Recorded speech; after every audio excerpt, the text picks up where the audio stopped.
Welcome to episode 488 of the Pittsburgh Nerd Podcast. I'm Sean. I'm Nancy, and this is the only podcast that says, as I walk through the valley of the shadow of death, I take a look at my life and realize there's not much left. Because I've been blasting and laughing for so long that even my mama thinks my mind is gone. "Hello." Yeah. Where is that from? That's Gangster's Paradise by Coolio. Oh, it's a song. Yeah. Yeah, R.I.P. Coolio. Oh, boy. He passed away the other day. And, I'm not going to say I'm a fan, because I'm not.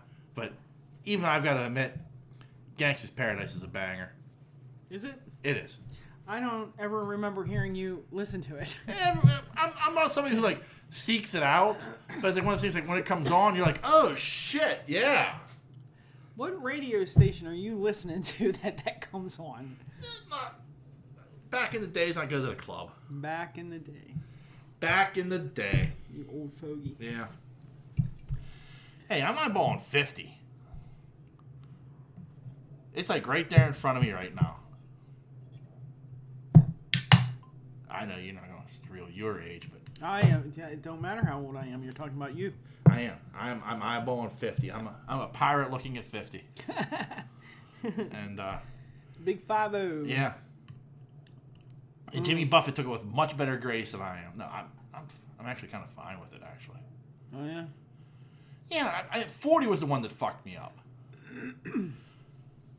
40 was the one where I was kind of wow, I made it this far. I don't remember 40. Yeah, you're pretty drunk. No, I'm saying I don't remember your 40. I didn't do anything. I think I worked that day, but I think mentally, I think there was a part of me that I think that's the one I got you, that cake that had all that white chocolate jags in it. Yeah, I think that was it, because it was your 40th. Yeah. But yeah, that was the one that I mentally I was just kind of fuck, I made it this far.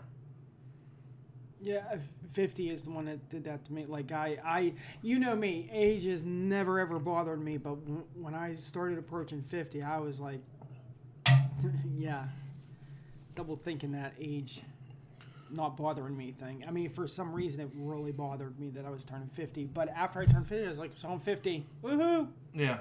Wee. Yeah. And next year I'll be 51. Right. I think at this point, I mean, it's just it's like a thing of especially now you're 50. I realize I've got more years behind me than I do in front of me. Right. And it's I also realize I'm at a point now where there's nothing I can do. I'm never going to retire. I'll work until the day I die. Right. I have no retirement plan. I have nothing in place. I mean, people are going to be like, that's fucking awful. But, it's the realization that I've come to over the year, especially now. I'm well, fuck. Retiring at 65, that's a pipe dream. Retiring at 70 is a pipe dream. Yeah, well, there are people that still work and they're over 70 and yeah. That. Yeah. I just don't want to. I know it's gonna be you're gonna be the greeter at Walmart, There's no Walmart greeter anymore. Yeah, or something it'll be some Well, horse. not at the one in Irwin. You know how they have the checking the. Yeah. Nobody ever checks anything going in or out of that store. Yeah, I'm not surprised. It's Walmart. I'm not getting into that. Yeah. Oh. But yeah, no. I mean, there are some. But I might have some bullshit job where it's I remember back in 1995, I got fucked up. You kids today, you don't know how to hold your liquor. He's going after this. Yeah. I drank a half a bottle of Goldschlager in one night. Ew. Fuck my shit up. That's gross. I never told you that story? Yes, please don't tell me it again. Okay. I'm sure I've told on the podcast. I just ate, so yeah. I don't want to hear this story right now. Yeah, but that's Yeah. it was Leave that for Ian. Yeah. I don't need to hear that. White Claw, I was drinking Wild Turkey at your age. Shit like that.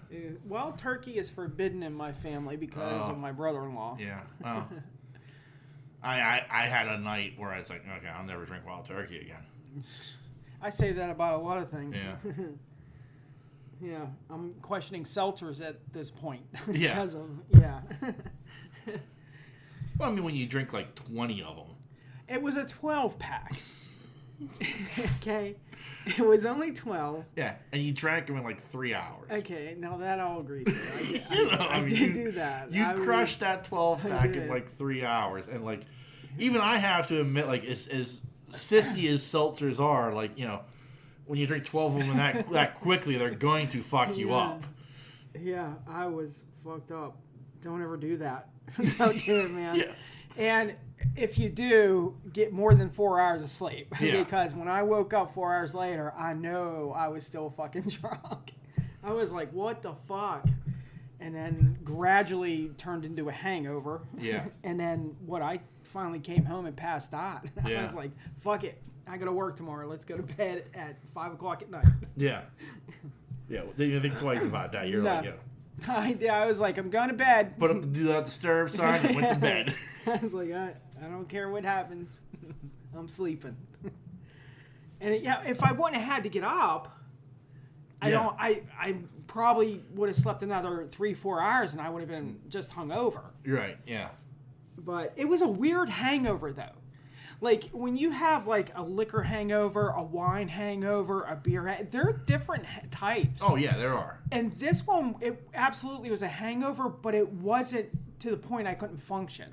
Yeah. Like when I have a wine hangover, I have a very bad headache. Yeah. So I cannot even like want to open my eyes. Yeah. But like the other day, I was able to function without I just felt like crap. Right. I didn't have a headache or anything. I wasn't nauseous, nothing. I just felt like poop. Right. And I was tired because only 4 hours of sleep. So I don't recommend it, but if you want to get drunk, I do because the hangover ain't so bad. Yeah. Yeah. The last hangover I had was our first New Year's together. What did we do? We went to your sister's house. Oh, that's a given back then, yeah. Yeah. I mean, we were in the hot tub until like 4 in the morning, drinking champagne and shit. That's right, yeah. Their dog ate my phone. Oh, that was Maxwell. Yeah. Max ate my phone. The beagle. Yeah. And then we went into... you were like, I'm ready to call off. I'm like, we can't call off. Yeah, you didn't want me to call him and say I'm calling off. And because it was time and a half. Yeah. New Year's Day was time and a half. I know, but I was like, I don't want to... And it was like... for me, it was like a level of pride where it was like I've got to go in because like we started at like noon.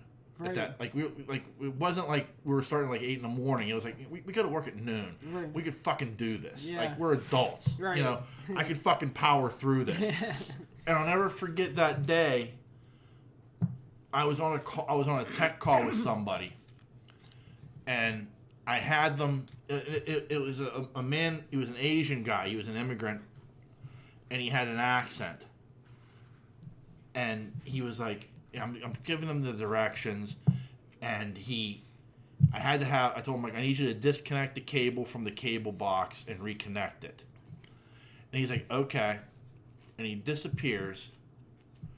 And in that time period, I put my head down on my desk and I fell asleep. I remember this. Remember this. And he come back on. He's like, okay, I did that. I'm not going to do the accent. But it was a very thick, and I jumped up. Like I had to think for a second. Like, okay, where am I? Yeah, what am I? Oh, okay, yeah, great. What's going on with the TV? Did I give him any instructions while I was passed out? Yeah, like there was like a 2-minute period where I passed out on my desk, and. You know what? I have fallen asleep a lot of times at that job because I was on the install team. So I'd be waiting for these technicians to come back to the phone because they didn't want to hang up and call back. Right. So I'm working them 4x10s. Yeah. So I'm there for like 11, 12 hours. Yeah. So I would just be sitting there like with my head on my hand and I would literally fall asleep. Like I'd be falling asleep, but that's like... I started popping all that Vibrant and drinking all that Monster. Yeah. Oh my God, that's terrible days. Don't talk about that. But I think that's the last. I mean, that's the last time I was hungover. Was that? And I think I thanked you for making me go into work. By the way, I think you did too. I did. Yeah. I bought you dinner or something. Yeah. I'm like, thank you so much for making me go. Yeah. Yeah. Yeah, because it was like, that's why I'm not missing out on the time and a half and the paid holiday. Like you were like, because that was like the whole thing. I'm like, I'm not missing out on the paid holiday. I'm not missing out on the time and a half. I mean, so it's double time and a half. Like and it wasn't that busy of a day, thank goodness. Right. So, like I could like kind of sleep at my desk in a way, but like that like you were like, thank you so much. I got that extra pay. I appreciate that. You like took me like you did. You took me out to dinner after work, and I'm like, and meanwhile I'm thinking to myself, fuck, I wish I had called off.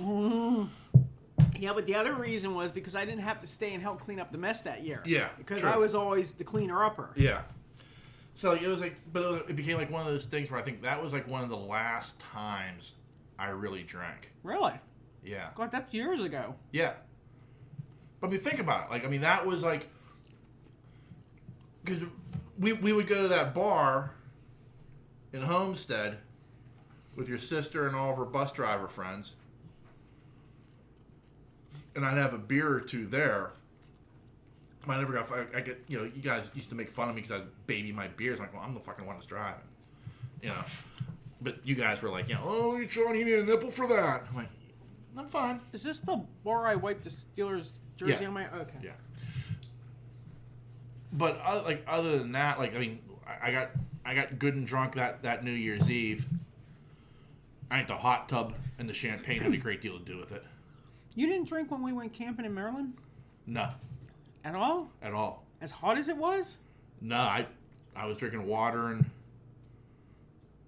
Hawaiian punch. Yeah.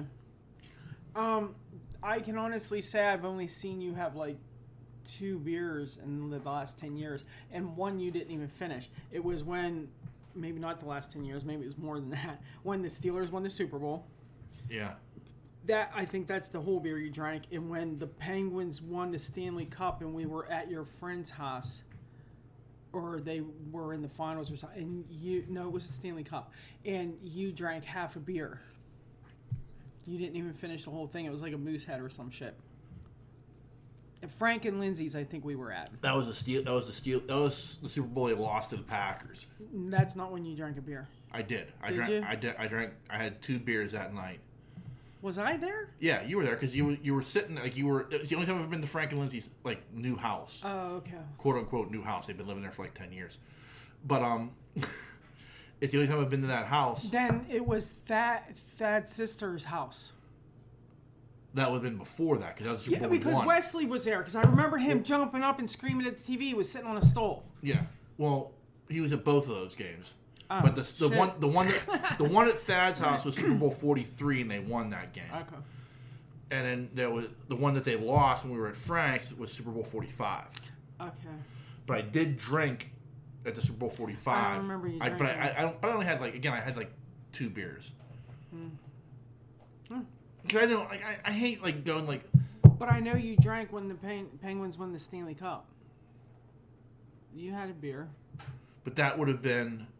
I had a beer when they won it in 2008. I didn't drink a beer when they went back to back. I could have swore I slept. No. Then I'm thinking of the two. Right. Then I'm thinking of the 2 Steeler games. Right. But I did drink a couple of Mooseheads last summer. Yeah, you had a 6-pack or something. Yeah. Because I drank the other and because you weren't going to drink them. Yeah. It was like one night we sat outside together. Oh, yeah, you did. And I drank one then, and we did it another night where we sat outside together on the furniture, and I drank one then. That was it. No, I remember. Right, and the other 4 you drank. Because you were like, are you going to drink these? Or are they going to go bad? I'm like, you fire away. But I didn't drink them all one night. No. I had one. Right. Each time I had one, I was like, I'm not drinking more than one of these. Yeah. Yeah, why? Gone. So it's kind of hard for me to just drink anymore. Yeah. I mean, I still have the booze room. I just Yeah. don't have the booze wall. Yeah. But I've slowed down on the wine because of the headaches. Yeah. Like that it's not a headache, it's a migraine. Yeah. Like thud. I can only remember one other. Well, there was one time, for some reason, I went on a kick where I was drinking whiskey and water. I didn't know you then. No, you didn't.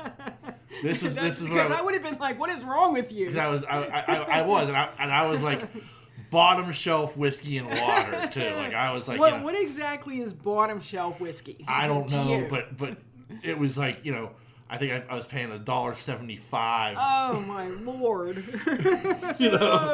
Yeah, it was like that's rough. Yeah, and it was at the old Viking in McKeesport, so this was like the bottom of the bottom shelf. Oh no! Yeah. Oh no!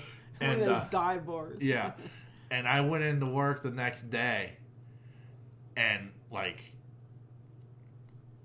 I didn't go on a bender, but like I just was like, oh my God, I cannot function. And my buddy was the manager, my buddy Kevin, and he was just like, is this because of the whiskey and water? I'm like, no, man, I'm legitimately sick. But in the back of my mind, I'm like, I'm lying to my friend because I am fucked up still from that whiskey and water. I'm legitimately sick. Yeah. And he's anybody that says that is not legitimately sick. Yeah. That should have been tell number one. Yeah, that's your first clue, dude. When I'm looking you dead in the eyes with my green gills, I'm like, I'm legitimately sick, man. Okay, go home. Food poisoning. Yeah, I don't know what it is. What exactly is it that's it's everything, man. Like when you say that too, like when they ask what's bothering you, everything. Like that lie. If you cannot pinpoint your symptoms, yeah, everything is very broad. Yeah. So. Well, everybody has, fake being sick to get out of work or school or something. Yeah. If you say you didn't, you're a liar. Well, I mean, at least now, like, and I'm like, my symptoms are this. Like, I'll go to WebMD and find something. WebMD. I possibly may be dying, and these are my symptoms. Where like back then it was like, well, what's bothering you? Everything. I just, head, stomach, my poop hole, bleeding blood out of my wiener. Like it's an entire mess. I don't know. You pick something. I've got to go home.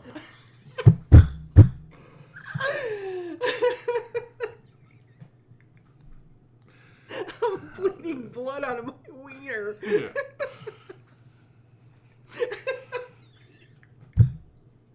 Oh my God. I don't. You pick something and write it down. I've got to go home. I'm gonna go lay down and watch my room spin. Yeah. And the worst part was, one time I was legitimately sick. Like, and I asked What were your symptoms then? Oh, I had, like, it was like I was in a fog.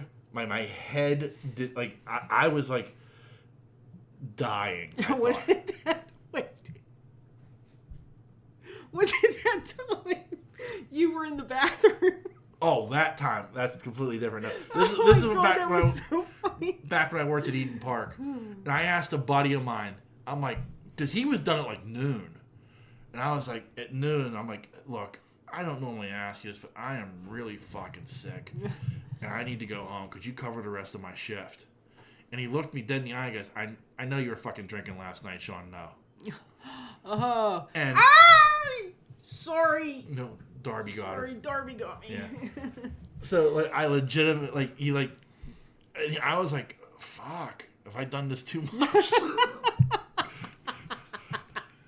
Because then I went, I legitimately, like, I went home and I died for the rest of the day. Yeah. Like, I was just, like, on the couch. Like, I turned on something on TV and I woke up 6 hours later. Wow. Wow. Like, oh, shit, So, but yeah, I mean, that time you saw me, like, oh my God, that was. You were like, how long have I been in here? Yeah, like 2 minutes. Like 2 minutes, maybe. Why? You come on, you're like, I think I blacked out. I was like, for 2 minutes.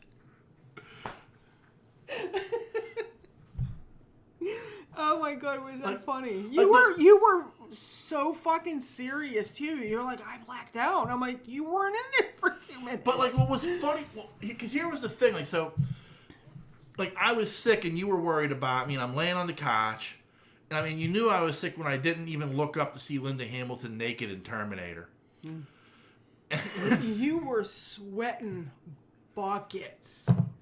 Like, I was wringing out the blankets but you were using. But that was after the bathroom. Oh, okay, go ahead. Because before I went into the bathroom. Right.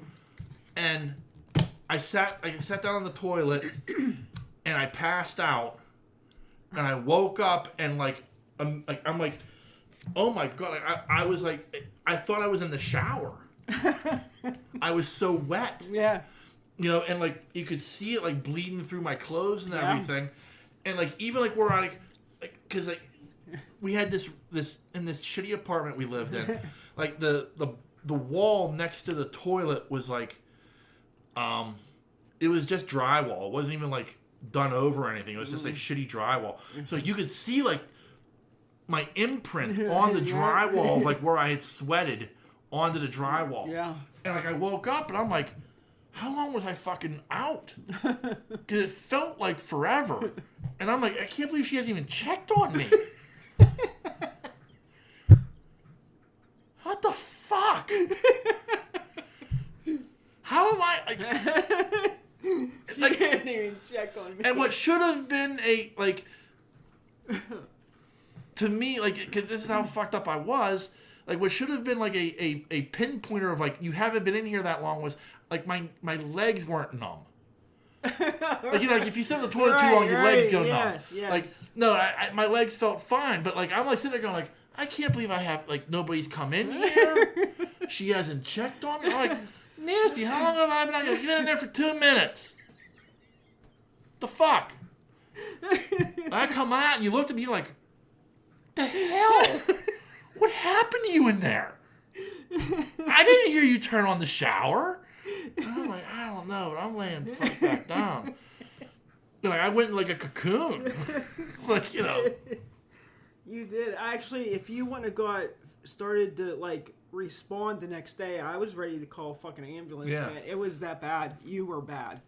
Like I remember hearing you on the phone like, Mom, I've never seen him like this. Yeah, calling Chicky. Yeah.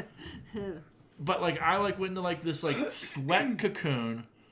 And like I woke up the next morning and I'm like, yeah, how about some eggs? Yeah, he's like, you go cook that pound of bacon we got in there, and I'm like, you're sick. Yeah, I'm like, I'm fine now.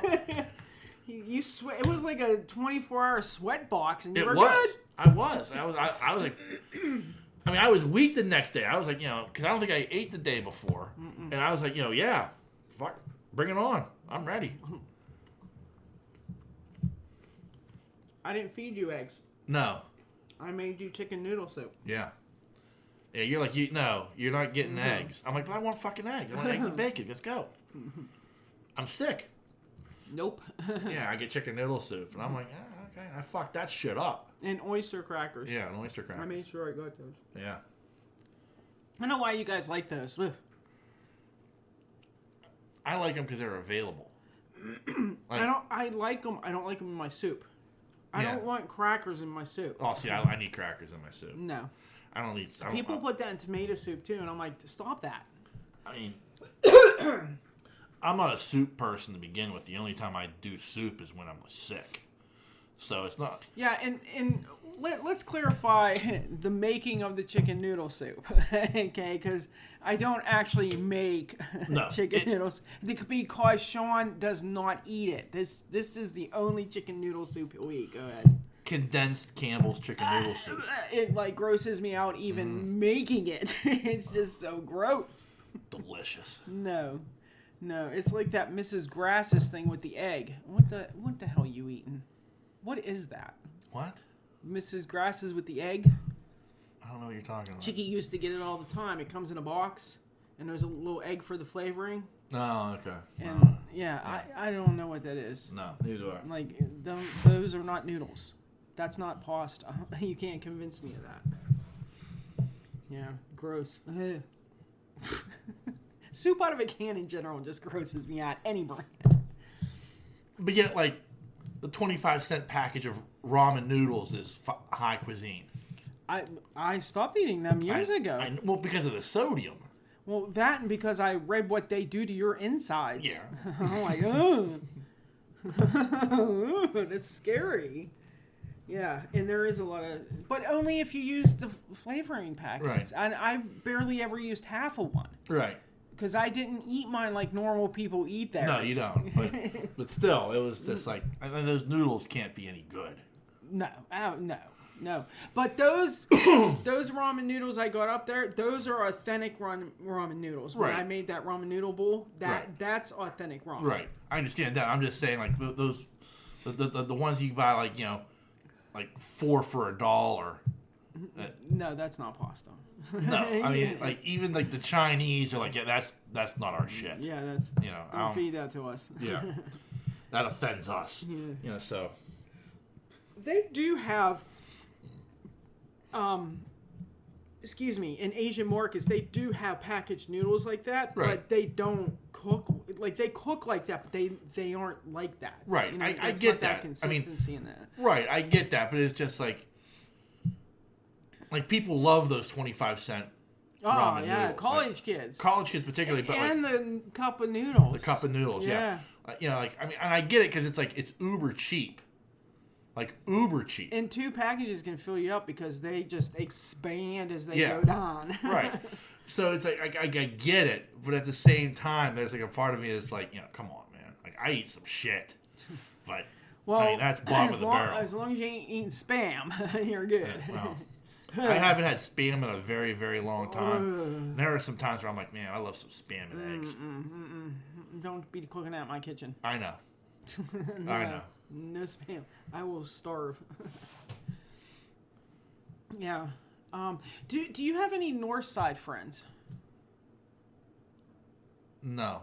Damn it. I don't have any friends, Nance. I meant people that listen. Not that I'm aware of. No, like nobody like interacts with me. How about people that like go to the North Side to go out drinking? Well, what are you looking for? I mean, I used to go to the North Side for games. So one of my old managers came back into the store the other day, and we were talking about what he's been up to since he left work. So he was talking about this bar that he was in the North Side that they make this drink that they serve in Spam cans. And he says, and they put all kinds of stuff in it. Right. And I was telling JT, because he lives on the North Side, and he doesn't know, he's like, I've never heard of it or know anybody that's ever mentioned that to me. So I can't get it from him, you know. Right. So I'm wondering, I don't talk to him other than seeing him that one time coming in the store. I want to know the name of the bar that does that. Yeah. That's what I can't remember. Yeah, there's so many new places down there now. But this is specific to that. Right, I understand that. It's just it's one of those things where, like, I mean, I used to go to after a Pirates game, there were a couple of places like if me and a friend were at a game, like, you know, hey, let's stop at this bar. I know this bar, and you know, that was cool. But like there. Most of the time, like especially now, like there's so many new businesses down there because of the way it's expanded and everything. I get it. Like I couldn't tell you. Well, it just sounded interesting to me because I said to him, well, does it taste like Spam then? And he's like, well, no. He's like, but they do have this drink that tastes like ham or something like that. And I'm like, oh, like hot ham soup. And he's like, he looked at me and I was like, yeah, Arrested Development, making the hot ham soup. The hot ham soup, yeah. And he was like, oh my God. He was like, oh my God, I never knew you watched the Arrested Development. Like, it was that, but he says, I wanted to know the can. I just want to know what the bar is. That's all I want to know. Because I want to look it up. Right. Yeah. He said it so fast, I just didn't remember. What is going on that you're watching? Sabine and Darby are up to no good. No. They're looking. Darby's right behind you, right there. My Darby is up to every good. No, he's up to no good. Trust me. Yeah, he's a rotten little bastard. He is. He's a little shit. Yeah. Anybody want a free cat? He does respond to Darby Allin. Yeah. He absolutely does. He learned his name. He did. And he'll eat anything. He's not a picky eater like Sabine. Yeah, take him. I'm still not sure if Sabine has ever learned her name. No, I think Sabine has. I think Sabine's just is a bitch. Has chosen to ignore. She's a bitch. Yeah. Yeah. Sabine is like no fucking cat I've ever known. Not. I will watch her and I'll be like, I've never known a cat like Sabine ever. She is like a fucking gangster. Like, I'm serious. Like, she's nice and sweet enough, but she fucking scares me. She's like a mean. She would probably make fun of me. Right? Yeah. Like, but like.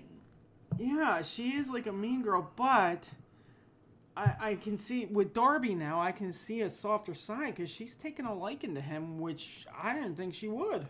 No, it's been very impressive how she's adapted to Darby, and I think. He still climbs in the freaking bully. Yeah, he's a... What a nut. Yeah. I think we need to pat ourselves on the back because we did that one right, at least. Like, with the introduction. Yeah. But, yeah. She was protecting him against Sylvester. Or not Sylvester, Oliver. Oliver, yeah. Me and Ian talked about that. Yeah. I was telling Ian about it because I was like so amazed. Like, the first time she did, and I told you about it, like her stepping up to Oliver, like to protect Darby. Yeah. You were like, yeah, I was like, whatever. Yeah, but not Sabine. But then you saw it the second time, and you were like, holy shit. I did. I couldn't believe she did it. I was like, shit, she likes Darby. She's like, that is my boy. Yeah. Yeah. She wasn't letting Oliver come anywhere near him. Yeah. And Oliver is scared to death of Sabine, so that kind of worked out. Yeah. Yeah. Like, it's definitely, like, Oliver's like, I don't like him. She's a mean girl. She's a mean girl. And Oliver loves every animal on this planet, but Sabine, yeah. She went for my eyes once. Yeah. She tried to kill me. She was up on her hind legs boxing him. Well, like, the one time, like, Christine was bringing him through the front door, and she charged him, and she like, every bit of fur on her body was like puffed out, and her tail looked like something you would like, jam into like a bottle to clean. Like, she was like so puffed. Mac incident. Oh yeah. I forgot about that one. The only time we ever watched Mac, and the worst part was your sister was still here, and she saw it. Yeah, Mac, like Nancy's sister, her son Shane has a French bulldog. And he was, at that time, he was deployed. He's with the air vacation. So she asked us to watch the dog. And Mac is just like, hey, how you doing? My name is Mac. And he went upstairs. Yeah. And he bumps into Sabine. And Mac like probably walked right up to her like, hey, how you doing? My name is Mac. And Sabine was like, I don't give a fuck. Schlink. And jumped on his back. And jumped on his back, dug her claws into his hindquarters, and was riding him like a jockey down the steps. And Mac was making these horrific noises. Like you thought he was a stuck pig. Yeah, but when... Like, yeah, he did. And Christine's standing at the bottom of the stairs, so halfway down the stairs, he jumps into her arms, and Sabine jumps off his back. Like Sabine like disengages and like gracefully lands on the steps. Like a Jedi Knight dismounting a like a dragon. And just sits there and looks at her like, what? This is my house. And Christine's standing there holding Mac going, what the fuck did we just see? Yeah. Oh my god, I don't know, but I want to see it again. Yeah. Oh my god. Like, the only other time I've ever seen that, something even remotely close to that, was when I was a kid. And my parents, we had this dog, a German Shepherd named Rascal, and we had this gray cat named Mosby. Mosby loved getting high.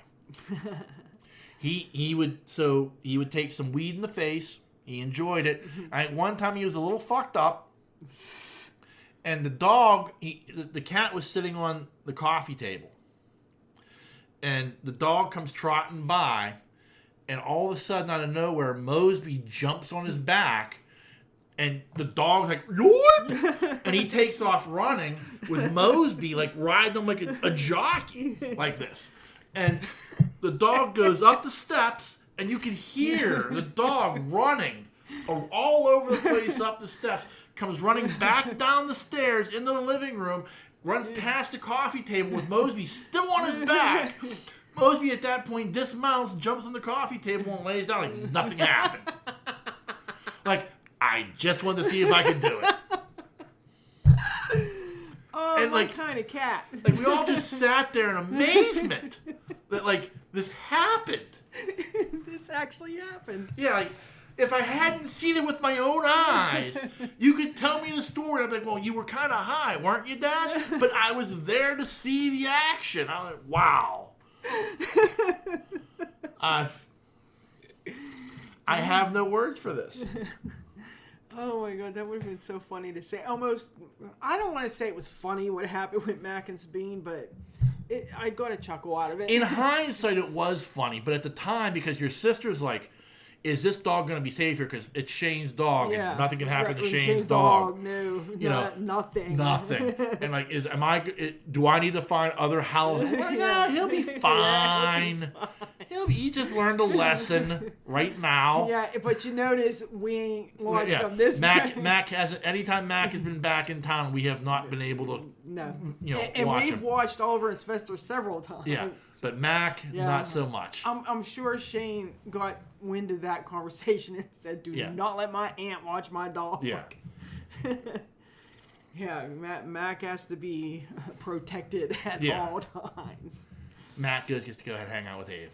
Yeah, they get along. Yeah. I'd watch Ava. Yeah. Yeah.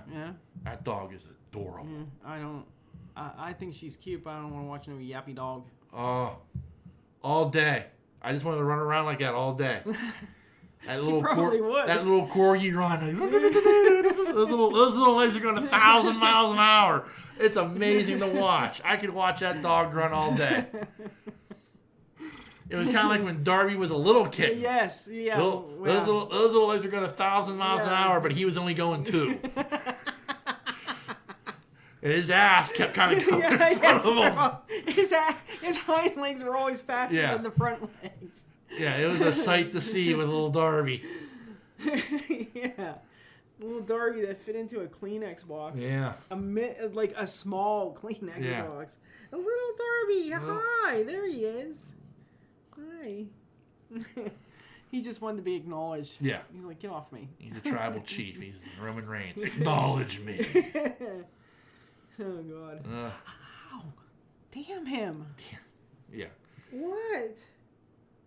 He's scratching my leg, not jumping up on me, though. Yeah. Little shit. So, I'm sure everybody's like, what the fuck? I thought this was a nerd podcast. Yeah. Holy hell. Yeah. What the hell are we talking about? What even got us started on that? I don't know. We're just talking. Yeah. Which is fun. I like podcasts like that where we're just talking. The conversation just naturally turned that way. Right. But I did want to talk, or you wanted to talk about, actually. You brought this up. You've watched a traumatic show recently. Yeah, but that's only if you want to talk about it. I mean, I'm not going to delve deep into it because the subject matter is not of interest to me, but it is something that is of interest to you, so I want to hear your thoughts on it. Oh, very interested. And you can let the people know what you thought. Well, I'm sure everybody's seen that it's available on Netflix, that show Dahmer, who has, I always want to call him Peter Evans. Evan Peters. From, American Horror Story and, Quicksilver. But, I finally watched it because I had to step away from it for a few times. but it's amazing. It was really well done. And anybody that I talked to about it, he's going after your cord again. Anybody I talked to about it, like at work, and they're like, oh, yeah, I want to watch that. I tell them, anything you think you know about Jeffrey Dahmer, you don't know Jeffrey Dahmer. You did not get the whole story. Right. If that show is that accurate, which I'm reading up on it and everything, and I'm led to believe that it's accurate, right. except for like times he was alone with the men that didn't make right. it. They're only assuming. Right. The assumption of this is how things happen. But the timeline and the order that the men were killed, you know, they go over all that. And the other thing I liked about it was not only just his perspective and his point of view. Right. It brought in the mother, the father, the stepmother, some of the neighbor, that poor woman, what this woman went through, and just the cops that were suspended and all that. It gave you everything.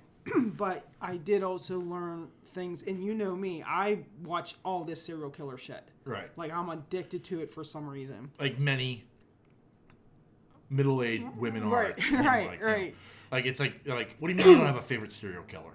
Yeah. But, I mean, anything that comes up on any channel, I will watch, documentary, whatever. But, where was I going with that?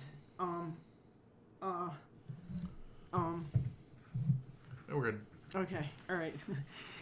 Where was I at? I'm sorry. You were talking about watching the serial killers. Right. Yes. It's showing a lot more than what I had learned watching any of those other things about him. Right. It just opened up. My mind was blown. My mind was absolutely blown because it did show the court hearing. It showed him what happened to him in prison. Everything. Right. Everybody knows what happened to him in prison, but I ain't gonna spoil the scene. But it blew my mind. It did. It was and Evan Peters, because he has done this creepy factor on American Horror Story. Right. I think he actually played, or he mentioned, I think he was playing a serial killer, and then he mentioned, I didn't watch all of Hotel. Yeah. The first one Lady Gaga was in. So I never finished watching that season, so I'm not really sure where he went on that one. Right. I got to go back and do it, but he has that creepy factor to him. Right. He's leading himself into like the same territory as Jake Gyllenhaal as far as being a creeper. Okay, I don't agree with that, but whatever. But I also think it's amazing that if you put up a picture of Evan Peters and a picture of Jeffrey Dahmer, these two could be brothers. Right, yeah. The way they made him, like his hair, his just the way he walked and the clothes. Right. The apartment, like it was amazing the way they did it. I can't recommend it enough. If you're into that stuff. Right. Yeah. Also, James Spader, creeper. Oh, yeah, I agree with that. Yeah. I agree with that. Yeah. Okay. I'm down with that. Okay. But because he did turn into a big ass creeper. Yeah. I'm not saying Gyllenhaal's the only one. Evan Peters is creeping himself into there, and Gyllenhaal's not a creeper. Spader's already built a house. Yeah. Fucking castle. Yeah.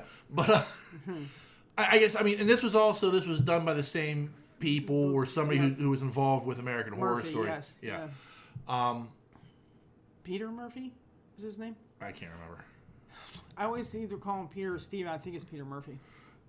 So, how many? This was 10 episodes? Yes. Okay. And I mean, from the sound of things, you highly recommend this. Oh yes. Yeah. I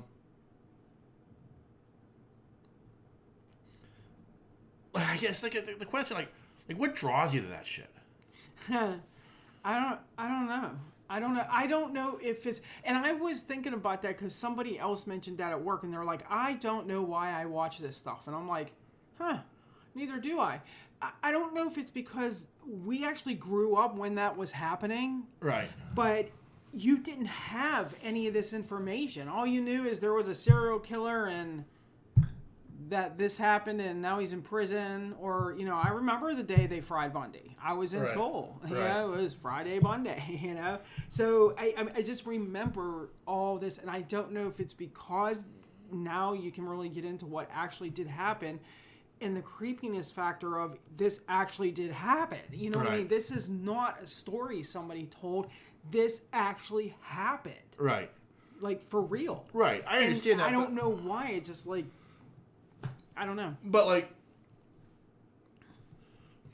I mean, the true crime genre has exploded in the past 5 years. Right.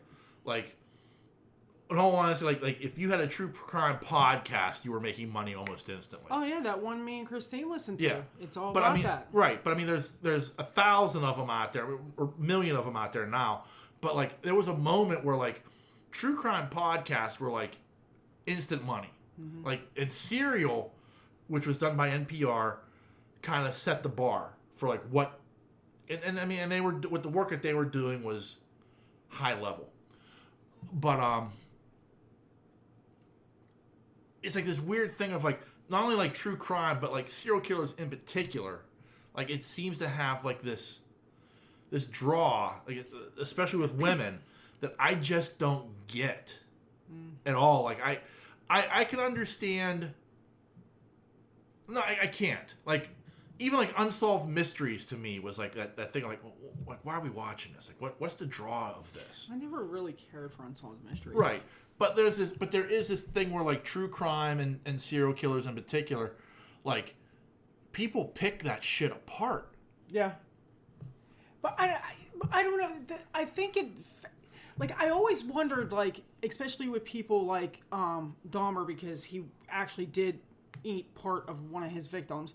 And I think the other one I always wonder about was Gacy, because he wanted them under his house. Like, he buried them under his house. Why would he do that? Right. What makes them people like that? That I'm not like that. You're not like that. Right. Like, I don't understand, like, why that interests me. I really don't. It's like, why am I? Right. I don't know. I mean, like, to the point, like, I don't want to say normal. I'm not right. Yeah, and they're not. I didn't want to put that into that category. Right. I'm just saying that we're different, and what makes his brain do that, not mine or yours. But like the show Dexter was a big show that like went down that. I mean, the main character is a serial killer, but his father recognized it early on and taught him how to use, for lack of a better term, those skills. Right, yeah. In a way, like, he killed bad people. Like, that was what he did.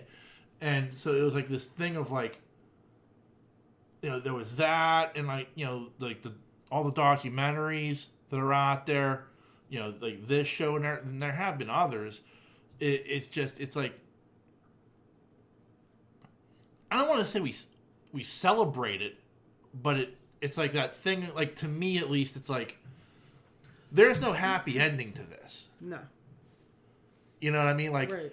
And like, I don't know. Like, I mean, it's something I just can't wrap my head around the popularity of. Like, there's a lot of things that are popular. Like, okay, like, it's not my cup of tea, but I get it. But this is like the one thing that, like, and I get it. Like you know, you can say it's like, well, it's kind of like driving past a car crash. You can't help but look, and you're right. Like, even I have to admit, like, I can't help but I look over. Mm-hmm. Like, you can't. It's sinful that I do it, but you know, it's human nature.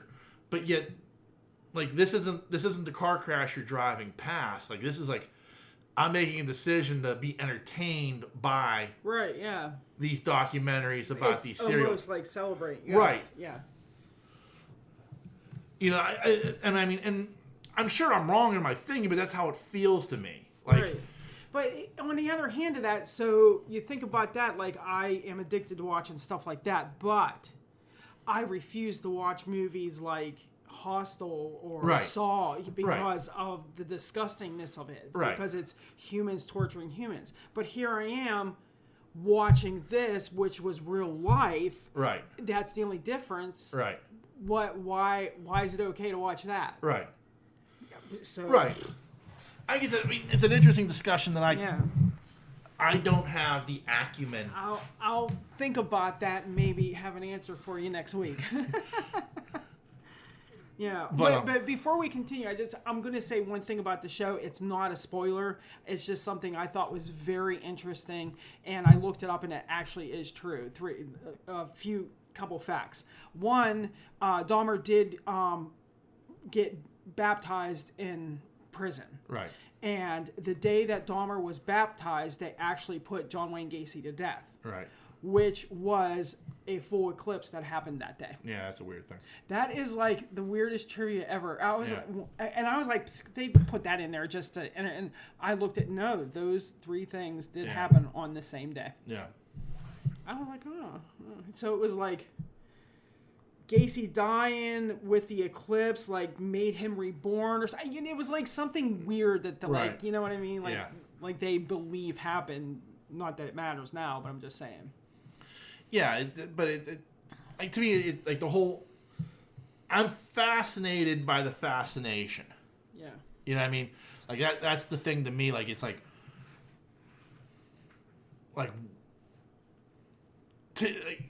it's a very dark thing to me. Yeah. Like, you know, it shouldn't be something that people. We didn't know he was in the military. Like the only thing I knew was like he was captured. It was like he ate people. And he didn't eat people. He ate part of one of his victims. Okay. Not that it makes it any better, but he wasn't cannibalizing and going out there and eating people. But like the thing was, like, oh my god, I'm not sticking up for him. Right. But like it's like this odd thing. Like that's all I knew. Like he ate. Like that's literally like he ate somebody. You know, he was apparently a serial killer, and he died in jail. That was it. That was all I knew.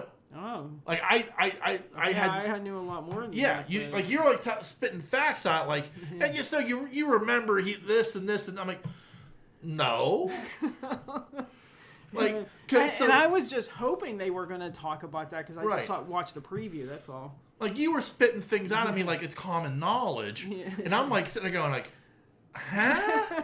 Because you don't read or no, but like at all, like so, like even like Bundy. Like, I know very little about Bundy. Like, you know, I know, like, you know, he killed young girls, like college girls. You know, he got caught. He got put to death. There are some, like, I mean... Wow, that timeline is so askewed. Yeah. Like, I mean, that's all I knew. There is so much more to that. Like, again, he was a serial killer. That was it. That's all I knew. Like, Gacy, I know very little about. And there are some you mentioned, like, VFK? BTK, yeah. It stands for Behind, Torture, Kill. Yeah. And the Green River. Never heard of them. You never heard of the Green River? No. What the... Again, I pay no attention to this stuff. Those are like the 5 major serial killers of our time. No. Couldn't. How do you not ever hear of the Green River Killer? When did it happen? In the 70s, 80s. I think he got captured in the 90s. If I'm thinking about the right, because I get, you know me with numbers, I screw that shit up. But yeah, it's the same. These 5 men were functioning pretty much during the whole same time. Right. And at that time in my life, I was playing Dungeons and Dragons.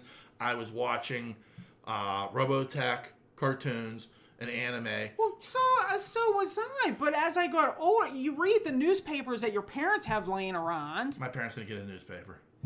All right. Well, my father got many newspapers, you know, or he'd be like, see, this is why you do not take rides from strangers. You know, he would show us this shit. Right. No, my parents, like, I mean, I had no clue. I didn't watch the news. Well, my father watched all the news, so that's what we were watching. Right. Completely oblivious to, because at that time, I knew nothing about it, and later on in life, I just didn't care. Maybe it's different for females. I don't know. Because we worry about that shit. Right, I get that.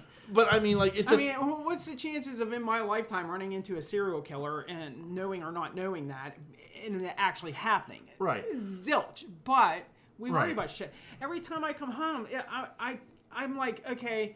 Sometimes I'm thankful for the sun that the dude installed, because I'm like, thank you for brightening this up, because it's really dark out here and kind of creepy. You know? But it's just that odd thing of like you talk about it like you remember it from back when you were a kid, and I'm completely oblivious to it. Like it was this type of stuff was not on my radar at all. Wow. I was playing football. I was doing other things. Like I had other things on my radar at that time, and stuff like this was not even close. You do know that I lived in Daytona Beach right. the same time Aileen Voorhees or whatever her name was. Right, I remember that. When we watched the movie, you told me that. I was like, that's the road I would have to go to my friend's house. And right. I said, I probably passed her a few times. Yeah. Yeah. Aileen? Is her name Aileen or Eileen? Eileen, yeah. I can't remember that poor woman. I can't remember. Yeah. Yeah, Charlize Theron played her in a movie, that's all I know. Yeah, she did a really good job. Yeah. But like but that's the thing. Like I mean, like I said, like yeah, all that stuff I'm oblivious to because I didn't pay it any mind when we were kids.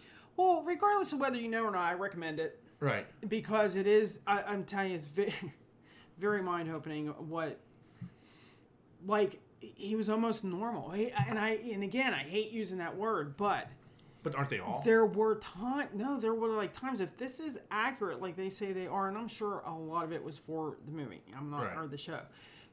There were times that he didn't want to do that. Like, he was like, I got to be a good boy. He kept saying, I got to be a good boy. Right. And I didn't know how involved his father was in his life. We were told his parents divorced and his father was out of his life. Yeah. You know, but his father was very much involved in his life. Right. You know what I mean? So it was like, I don't want to go on because I'll end up giving away a spoiler, and I don't want to do that. But so if this is subject matter that you're into, then you highly recommend. Yes. The series. Yes. Will there be a season 2?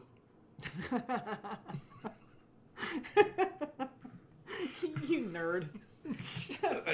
Will it get renewed? Do you think? Well, they're doing, like, if you notice, they do those documentaries, like that one. Remember, I told you about the American Murder, The Family Next Door. Yeah. Like, they do that stuff all the time, but they do it with, like, odd ones here and there. You know, like the one about the mother that pretended her kid was in a wheelchair, and she came and killed her mom. You know, they do documentaries like that all the time. So this kind of thing, like, makes that even better. Right, yeah, I mean... Because it's a 10-episode series of one subject. Right, it's not a documentary.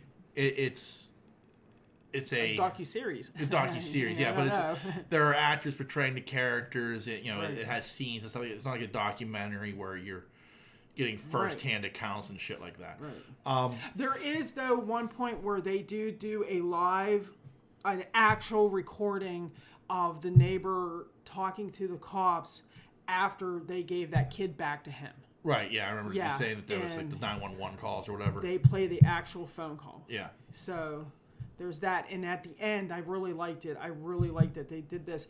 At the end, they put up every single picture and every single person that he, murdered. Now, the part that I'm sad about, because it's known fact, it never happened, but they wanted, when they tore down the apartment building, the neighborhood or whatever wanted to put up, make it either a memorial for the victims or a park, something. Right. To this day, nothing has ever been done with that lot. Yeah.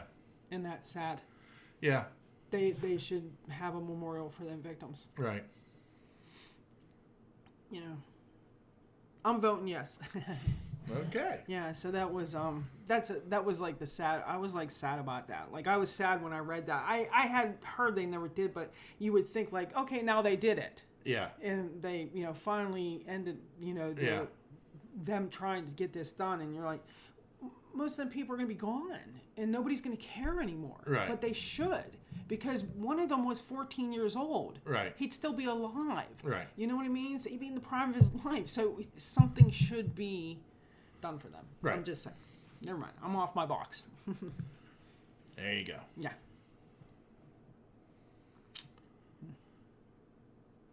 That's my story, and I'm sticking to it. There you go. So, one of the things I don't get to talk about that I enjoy, but you and I both have been enjoying, is wrestling. Woo! Yes, wrestling. And we have a cat named after a professional wrestler. Yes, we do. Yes. Yes. So, I guess, if you follow professional wrestling and you know about the incident that took place after the AEW pay-per-view All Out. Oh, is this where we're going to start this? Well, this is where we're going to start. This is great. I'm curious. Okay, so we have this fallout where there was apparently a backstage brawl between CM Punk, his friend Ace Steel, and the Young Bucks and Kenny Omega. A brawl, like something took place. Like I'm not going to get into all because like everything I've heard, like it's just hearsay, But all parties have been suspended and are still suspended. Like now apparently Punk, he did apparently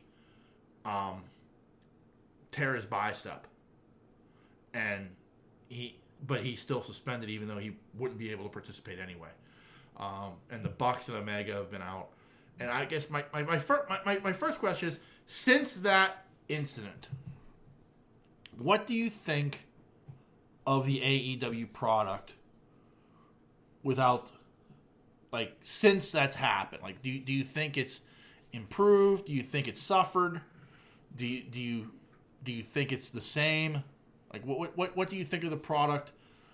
Because it's been about a month since that happened. Mm-hmm. I'm just curious what your thoughts are. Oh, I think it's a sinking fucking ship right now. Okay. Okay, let's put it into this perspective. Before that incident, how many of those matches would I sit and watch with you? Since the incident, what do I watch? One and leave? Okay. Like, I don't even care for 80% of the stuff that's out there right now. Okay, maybe 70. And let's not go that because there is Penta. I'm not seeing those people either. They're putting, like, people I don't know against B people or people I thought were B people to begin with. You know what I mean? Right. Like, and I know Adam Cole's out for an injury, but, like, even he's not there right now to pick up the slack. You know what I mean? Right. So the people that are there to pick up the slack aren't doing it for me. And I am not even talking about Darby Allin and Sting. That's just leave them out of the conversation. Right, I understand, but like, okay. Or Penta and Phoenix, because I like those two. So, I think the Acclaim is very talented. They are entertaining to watch when they're wrestling together. Right. Because they from him, you know what I mean? So I don't care for him at all. And the other two, I don't care that they were with Matt. And like, if you go back in the history of AEW, the very first Dynamite, they announced they were doing a tournament for the tag team championships. And they lose in the first round of the Private Party. Oh, God. And it was like, you watch that match, and again, like, this is AEW, the first time on national television. Private Party had done some stuff on, like, the pay-per-views. But you were just like, this was like your first real look at these guys. Mm-hmm. And it was like, wow, they're young. They're not going to win the tag team titles, but you can see how good these guys are. And in 2 or 3 years, they're going to be the stars. Right. And since then, they've been bogged down. Right. So it's like become this thing of like, when do we get the redemption of Private Party? Okay. Because they had all the potential in the world, and they lost it. And can they regain it? So you're saying with the Young Bucks out, they're doing the Possibly, yes, because I think that's part of like what they're doing with Matt Hardy, because he got him into a contract. He was taking money from them, like that was a whole storyline, and like it was like, he held them down in a way, and he's admitting that, and he wants to redeem himself, and he wants to help them achieve their actual potential. Okay. So I think that's part of like a storyline that they want to do. So why he's creeping on the sidelines watching on TV. Right. Right. I feel like, like I think Kenny Omega is the best wrestler in the world. Mm-hmm. But I feel like you need to find other people to sit at that level. Right. You know what I mean? And it's tough because Kenny was out for so long, but they've been so hampered by injuries. Like, Adam Cole should be in that position. Yes. Kenny should be, like I always say, like, in the heyday of, like, the Attitude Era with the WWF, you had Triple H, The Rock, Stone Cold, The Undertaker, Kurt Angle, Mankind. There were 6 or 7 guys who were always in like the top of the card. These were the 6 guys who at any time could win the title. Right. Anytime they could, have a title match, they could win the title. There were those 6 guys. And AEW has failed to develop that because the guys that they were planning on putting in that position keep getting injured. Right. Omega's supposed to be there. Moxley's supposed to be there. Danielson's supposed to be up there now. Adam Cole's supposed to be there. Punk was supposed to be up there too. Right. Punk was supposed to be in, like, MJF. Like, there was supposed to be this group of guys. MJF doesn't fucking wrestle enough. But that's... As much as I love that kid, dude never fucking wrestles. But that's the beauty of his character. He believes that in real life. He believes that in real life. Okay. Like, and you can see it in how he's modeled his own character. Mm-hmm. Because he's not on Dynamite every week wrestling. He's not... He's an attraction. He will piss you off to the point that you will pay money to see him get his ass beat. Right. You know what I mean? And that's the beauty of the character. Right. And so he's not working harder, he's working smarter. Yeah. To the point that, like, he doesn't have to be out there taking those hard bumps or anything. He can do it once every couple of months. Now, I mean, he's going to wrestle Wheeler Yuta next week. We think. Yeah. But, I mean, like, we're being led to believe. Right. Okay, so do you think that whole big spiel where he disappeared, real or fake? Was that part of the storyline then? I think what happened was... So, what was real was he did not show up for an autograph signing before the Double or Nothing pay-per-view. Right. That was real. Right. He held out for money. Apparently, him and Tony Khan reached an agreement where he would get more money without adding years to his contract. So he's still a free agent in January 1st, 2024. A work was storyline, including the phone call they played. Including the phone call. Because what I think what they originally wanted to do was, I think it was supposed to be MJF and CM Punk for the summer. I think they were supposed to have a program all summer long that led to Double or Nothing. And I think, because, like, if you looked at what happened the night after Double or Nothing, all it was when they were supposed to have the blow off, I think. But if you look at the Dynamite after Double or Nothing, MJF cuts that quote-unquote pipe bomb promo, much like CM Punk did in WWF in 2011. Right. And the mic gets cut off, and he exits the ring. If you watch there was some fan footage that didn't make it to TV. Punk comes out. Punk comes out of the tunnel and down the ramp and chases CM Punk into the audience. Punk comes out and chases CM Punk. MJF, I'm sorry. Oh, MJF. Yeah. Okay, gotcha. I'm like, sorry. What? Yeah. Okay. I didn't know who was chasing who. Yeah. So CM Punk comes down the ramp. He's only wearing one boot because he just had a match previously. Right. So like it looks like he was like getting undressed, and he comes down to talk to MJF, and MJF leaves through the crowd. Right. I think that was meant to set up MJF and Punk for the summer. Okay. But Punk got injured. Right. Hurts his foot. He's out for the summer. So I think they decided, well, this only works. We think this only works with CM Punk, so we're going to sideline you and hold you out until Punk comes back. Because, I mean, you come to All Out, Punk wins the title from Moxley, MJF wins the chip, he makes his comeback. Like, it makes sense. Now we're going to do our new storyline with CM Punk and MJF, with MJF talking about, like, how he's going to win the title and hold it hostage, and CM Punk is going to be the defender of AEW even after what Hangman Adam Page had said. So when Punk comes out and talks all the shit he talked in that media scrum, it kind of blows this out because he's no longer the hero of AEW. Right.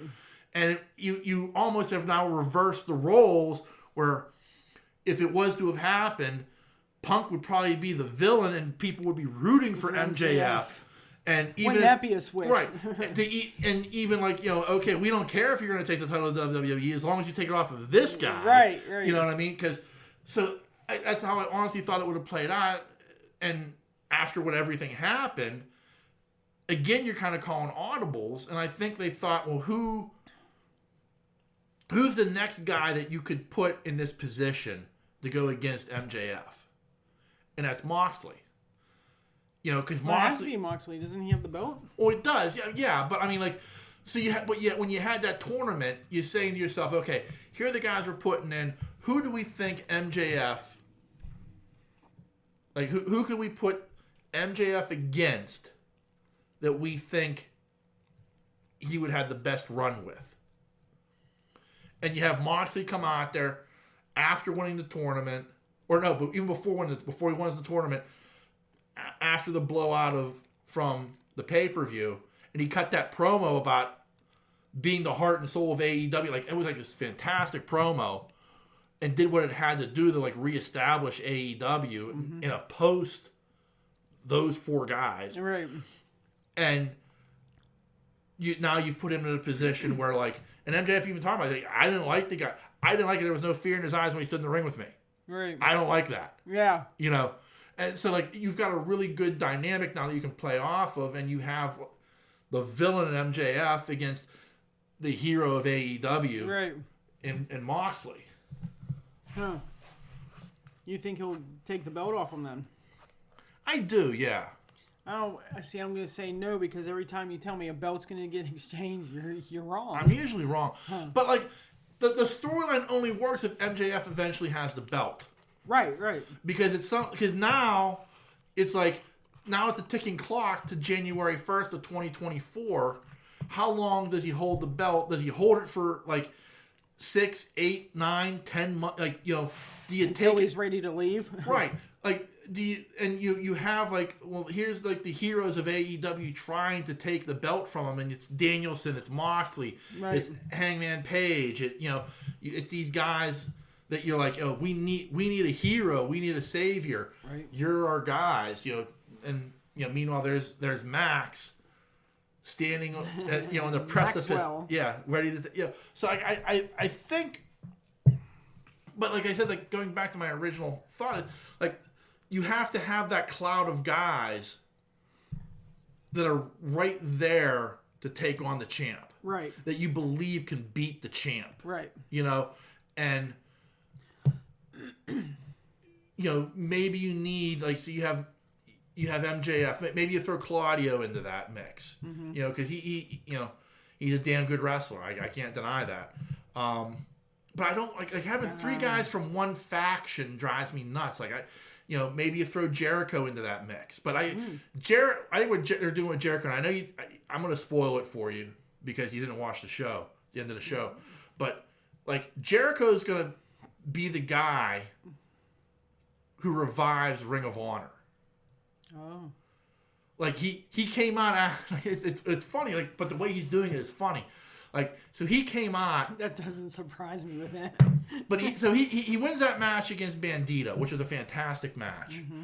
And he cuts a promo where he's like, it's now Ring of Jericho, and I'm going to destroy everything that was Ring of Honor. That includes every single former Ring of Honor previous champion. Oh. That includes Ring of Honor announcers. That includes Ring of Honor ring announcers. And the guy, like the ring announcer from Ring of Honor is like standing right next to me. He's like, what? And Jericho gives him a Judas effect. I gotta watch that. Yeah, it's tremendous. But like, it's like his mission is like Ring of Honor stands for everything that a sports entertainer is not. Right, yes, yeah. I was going to say, well, how does that fit in with the sports entertainers? Right, but that's it. Like, if you go back, like, the history of Ring of Honor, it's not, like, it's not WWE at all. No. Not even close. Yeah. Like that style of wrestling and WWE style, they are completely different. You can see it when you got these guys like Claudio and that coming out and wrestling. You can see it's totally different. Like even like a guy like Samoa Joe, you look at like Jonathan Gresham, who is no longer with the company, but like he's 4'9", but he's one of the best technical wrestlers in the world. Like that's what Ring of Honor was based upon. Technical wrestling. Technical wrestling. That was the word I was searching for. Not WWE sports entertainment. Yeah. And so for him to entertainers. Right. So like for like this would be like Chris Jericho's war against sports entertainment versus what was this horrible Ring of Honor. And I'm going to destroy it because that's not what sports entertaining is. You know, so like that makes complete and total sense. And at the same time, Tony Khan can go to like people he's trying to sell the product to and say, "Well, I got Chris Jericho as my champion." Right. Like, if you don't know anything, you know who Chris Jericho is. Right. You know, so it's like that. It's a smart thing. Chris Jericho cracks me up because here you have AEW, and here's Chris Jericho. It should be AEW with Chris Jericho. Like he isn't even. You know what I mean? He's got his own thing going on, like his own wrestling show. You know what I mean? Well, his entourage and what he does and how he comes out. And he's like, I couldn't stand him when he was in WWE, but fuck do I love this Chris Jericho. God, I love watching him come out. I just can't wait to see what the hell he's going to do next. What the hell is going to come out of his mouth? Because he stopped saying because I'm a wizard and I'll put a fireball in your face. He stopped saying that. Right, now he's the Ocho. I know, but I like that. The wizard was fun, yeah. I mean, it was... But he's that's constantly him. doing that. Yeah, that's what's so entertaining about him. I mean, he when he first started, he was Le Champion. You know? That he was announced as Le Champion Chris Jericho. Yeah, you know? when they have to do that big long announcement thing before he comes out, they did it once. Who's the other one that they do that for? Oh, Kenny Omega. Kenny Omega. Kenny Omega's entrance. Hysterical. Since when he went bad, like his entrance like became like this whole like, you know.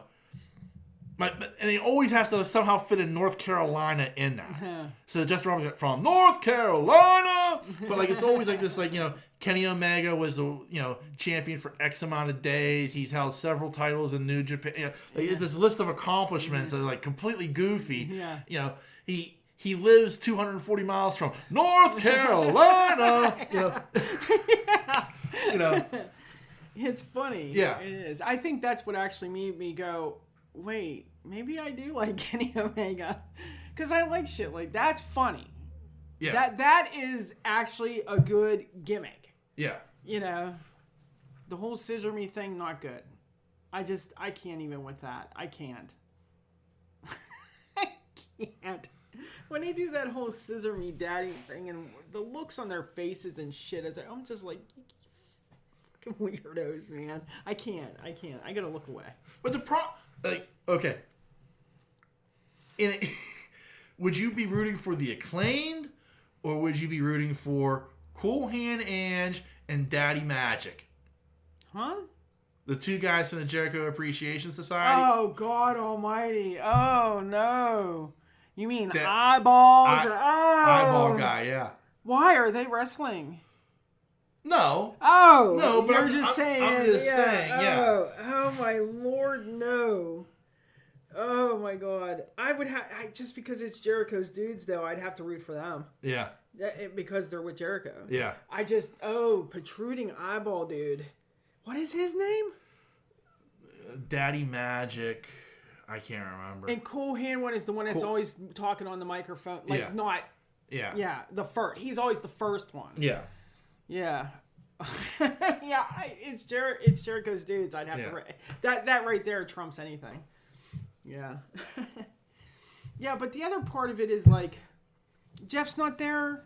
You know, he just got there and now he's gone. I don't know. And then you got the whole Darby Allin.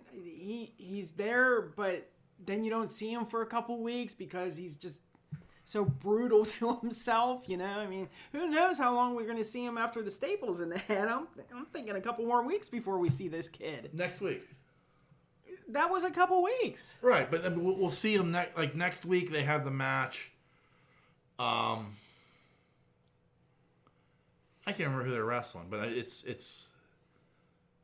Remember, I can't remember, but I mean I know because next week is the 3-year anniversary of Dynamite. Oh, okay.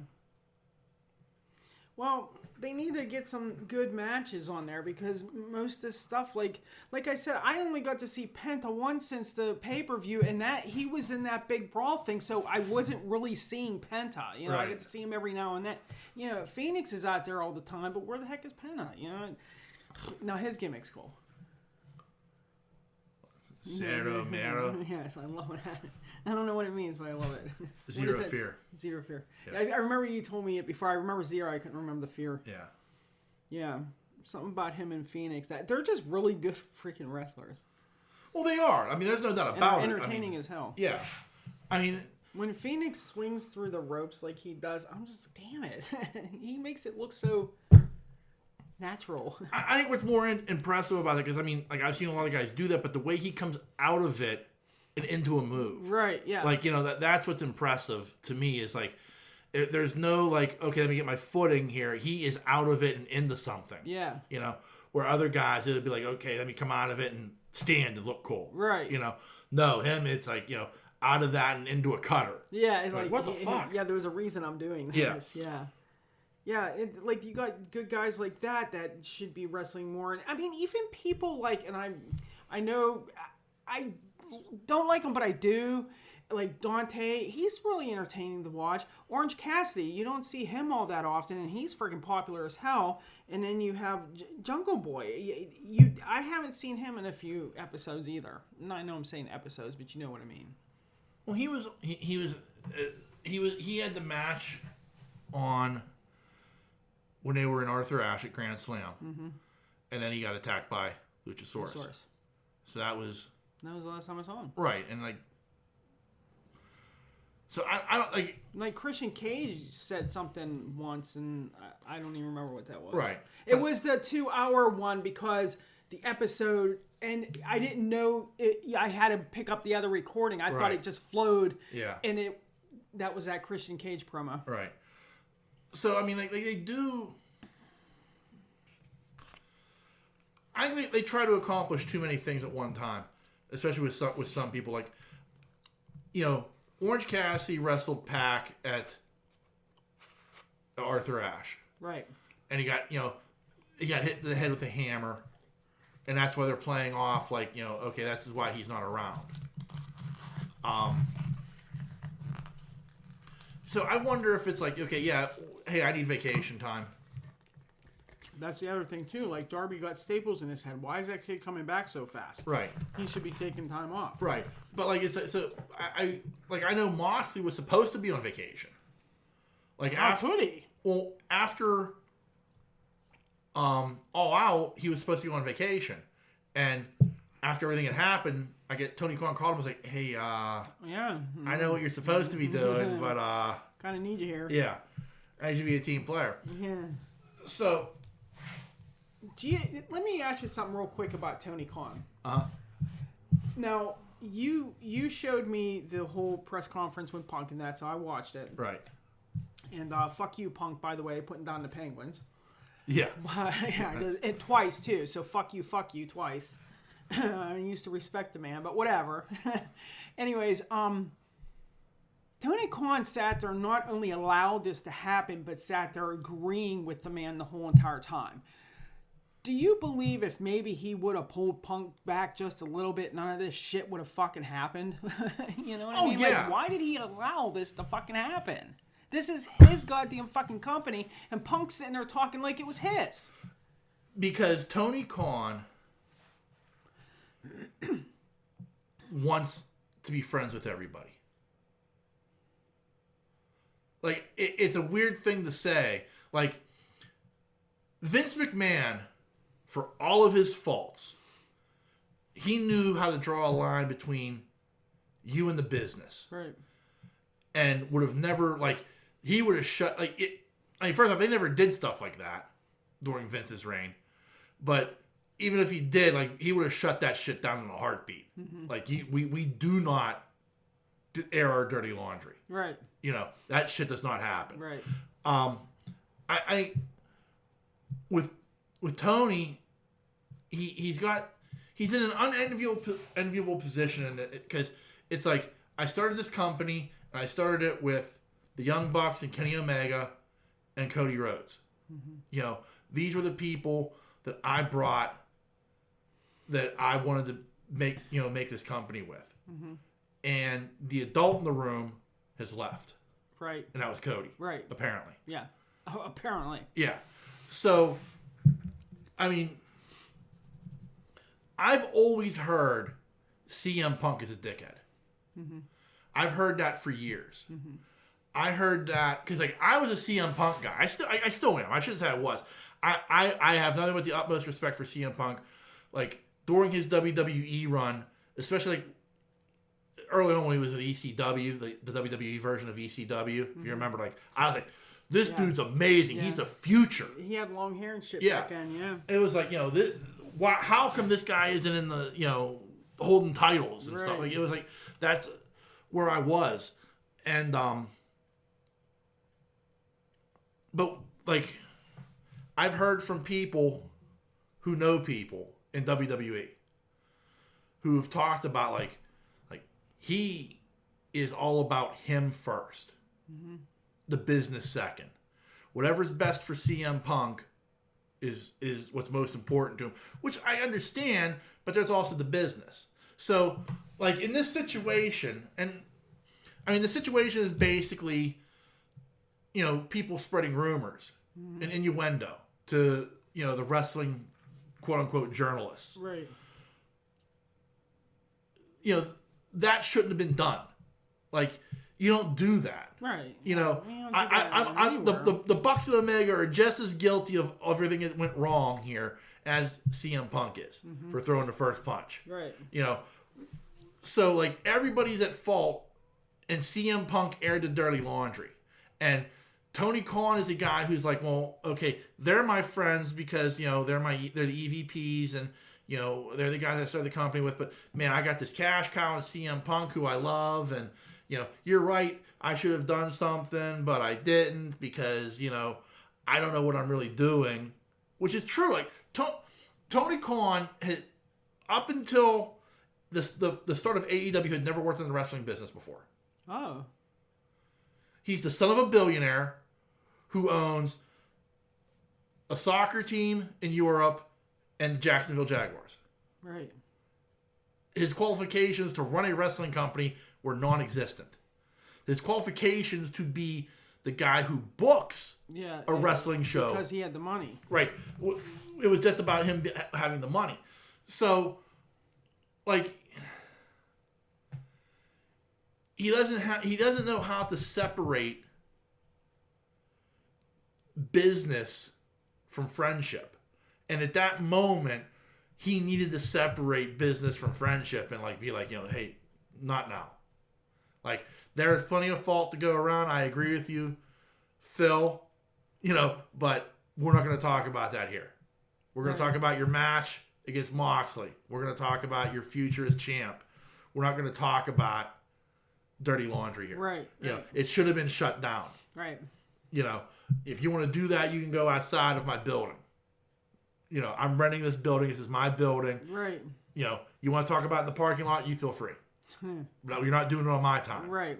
That's what should have happened. Right. And it didn't. I agree. So, like,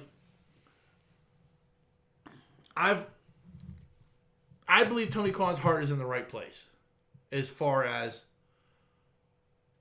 wanting to run a wrestling company.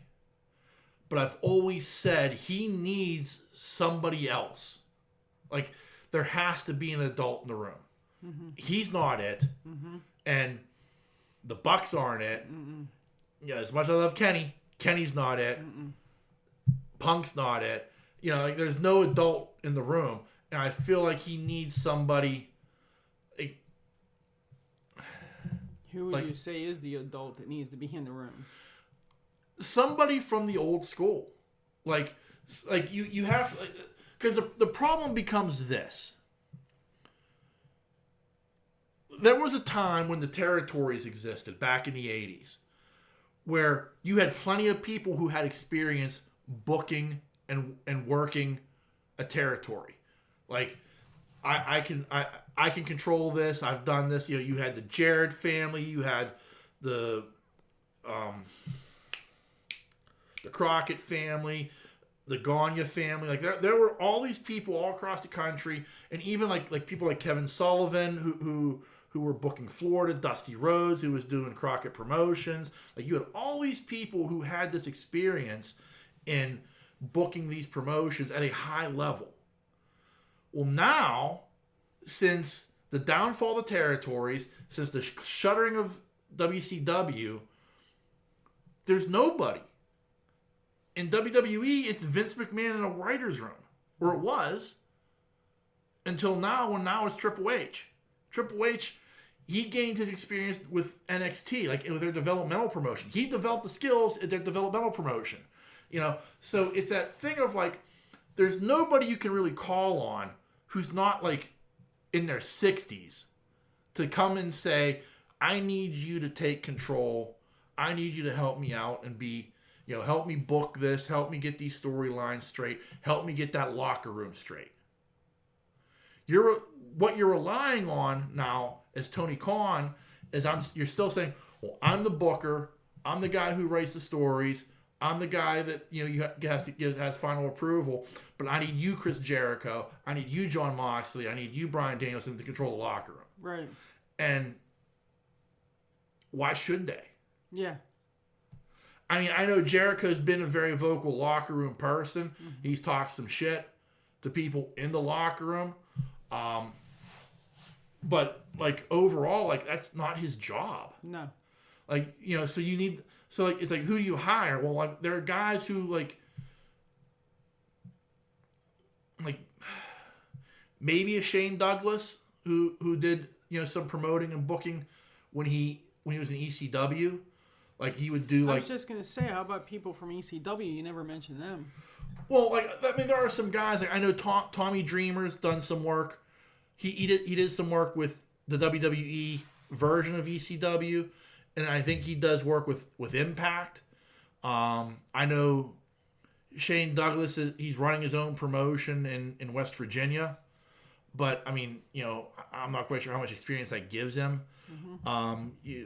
But, like, otherwise you're looking at guys like Dutch Mantel, Jim Cornette, like, guys who are, like, in their 60s who still want to book things like it's the 80s. Right. You know what I mean? And that shit doesn't work. No. You know, but you need somebody who's young enough in their 40s or 50s. Yeah.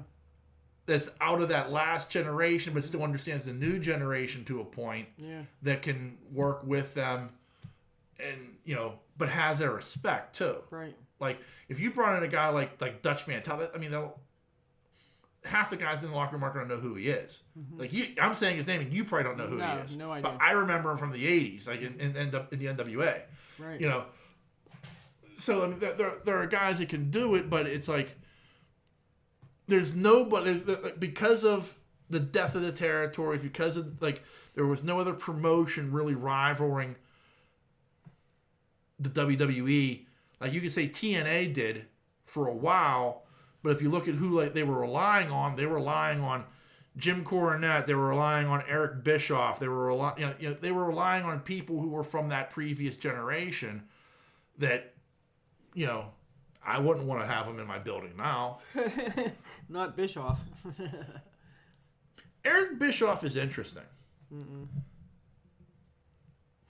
I never cared for him.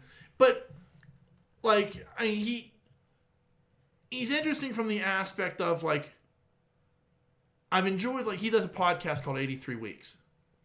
And in that podcast, I enjoy when he talks about, these are the mistakes I made. Like, yeah, this was a fuck up. And if I hadn't done this, maybe WCW would still exist. Like, there are things that he did, and there were things that were done later on that, like, really contributed to the fall of WCW. But, like, there are things like with how like the NWO got run and stuff like that. Like there are things where he's just like, yeah, this is a complete fuck up on my part. And if I had done this differently, maybe things would have been different. Right. You know, but so that's interesting to hear. Like, and so with that clarity of mind, if you were to bring him in now and say, I need you for a year to straighten out our stories, to straighten out Dynamite and straighten out Rampage, you know, could you do that? I think it'd be interesting to have a guy like that who has that clarity from. I don't want him on screen. No. Like just like Tony Khan's not on screen. Right. Well, he is, but he ain't. Occasionally, like very rarely, but like. You know, if you bring in like a guy like Eric Bischoff to kind of like write for you and figure out these storylines and work with some of the wrestlers who, what's your idea? Well, here's what we can do to really strengthen that. And like give it like, one of the things he talked about was like, you know, we would come into like, you know, to do Nitro with no script. We were figuring out the script on the fly. He's like, what I would do now is I would write 4 to 6 weeks ahead. If I was to do it all over again, I would write like 4 to 6 weeks ahead. This is the story I want to tell. This is how long I want to tell it, and this is each week how the story goes. You know, where back then he's like, we were literally doing it on the fly. We were figuring it out as we went. We knew like, okay, this is the main event we want at this pay-per-view, but every week it was like, well, how are we getting to that point? Well, that's crazy. That's crazy to think about. Right. But that's what they were doing. Yeah, but I mean, AEW, they couldn't write 4 to 6 weeks. How many times people get hurt? But that's what you'd have. It's kind of what you have to do, though. Like, and sometimes they do a really good job of that. Like the Jamie Hayter Britt Baker storyline. Like eventually, Britt and Jamie are going to have a breakup, like much like Wardlow and MJF. Right. But they tell that over a long term. Like, so they do a good job of saying like, we want this to last this long. But, like, at the same time, like, I mean, MJF and Wardlow was, like, a year and a half. Yeah. Before. Well, there's their other thing is the women. Yeah. Ever since they took the title off of her, it, like, sucks. And this Jade chick needs to go. She got to go. I cannot stand her. But, like, Britt don't have... who is that? Tony somebody? Tony Storm. Give it back to Britt. She's more entertaining. Well, and the fact that Adam Cole's not there, you can't see them two. They both have those belts. You know, he's ruining the whole thing with them not seeing these two because they. But and you're right. And like it's funny because like the internet community is like, well, why are you just featuring Britt Baker? Why does Britt Baker get so much airtime? Well, because she's the only thing that's over. Yeah. Like she's the only woman in that division, and like part of it's Tony Khan's fault because you have like I know you don't like her, but Ruby Soho's very good. Right now she's spinning her wheels. She's been in the company for a year. She had a couple of matches against Britt, and that's been it. You know, otherwise she's on the YouTube shows. Right. Athena came in with well, unless she's running down Sammy. Right. That was on the big screen. Right. But, like, Athena is another one who, like, she came in with a bang, and she's been kind of fluttering ever since. Yeah, she hasn't done nothing. You know, Tony Storm, I mean, you got the title on her, but, like, what story is there? Like, and, like, you even, like, it was, like, funny. Like, one of the first things I thought of, like, so, you know, you have Saraya, the former Paige from WWE, who, like, everybody admits is like partially responsible for like the women's revolution in pro wrestling in America, at least. She shows up on Dynamite this week, and she's like, "Yeah, let's bring the girls out." And like instead of like coming out by herself, Toni Storm comes out with a group of other women, like being called out by Saraya. Well, how powerful does that make your champ look? Right. You know what I mean? Yeah. Not only does she come out with a group of other people, but she's being called out. Right. You know. And meanwhile, Britt comes down with her group, and she's the one doing the talking, and she's the one like, you know, I don't know where the fuck you've been, but you don't belong here. And, you know, like Britt's doing Britt, you know, and like, but it's like the only other woman that was close to getting to that point with Chris Statlander. And unfortunately, she has a knee injury. You know what I mean? And she's out 6 months. You know, so it's like part of it is like the second they get somebody who's like maybe getting ready to make that jump, something happens to them. But also part of it is like just bad character development. Right.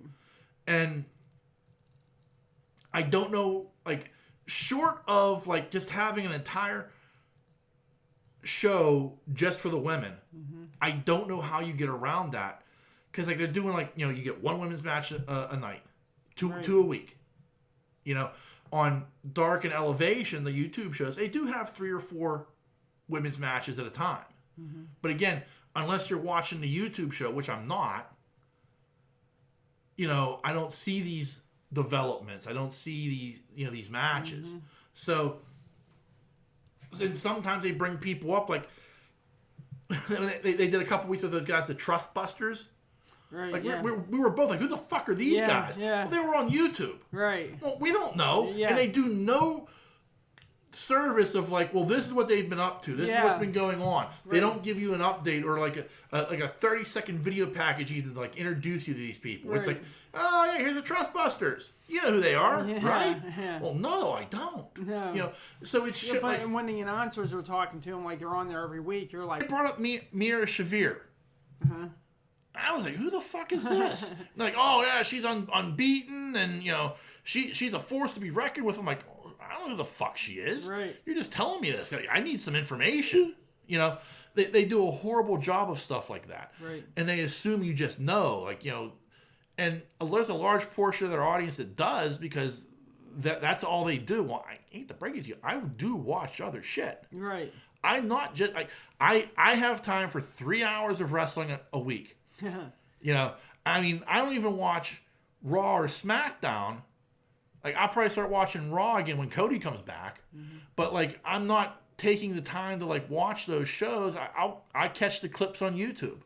You know, I'm not spending another 3 hours watching Raw and like adding another 5 hours of wrestling programming to my week. Where has Cody been? He's injured still.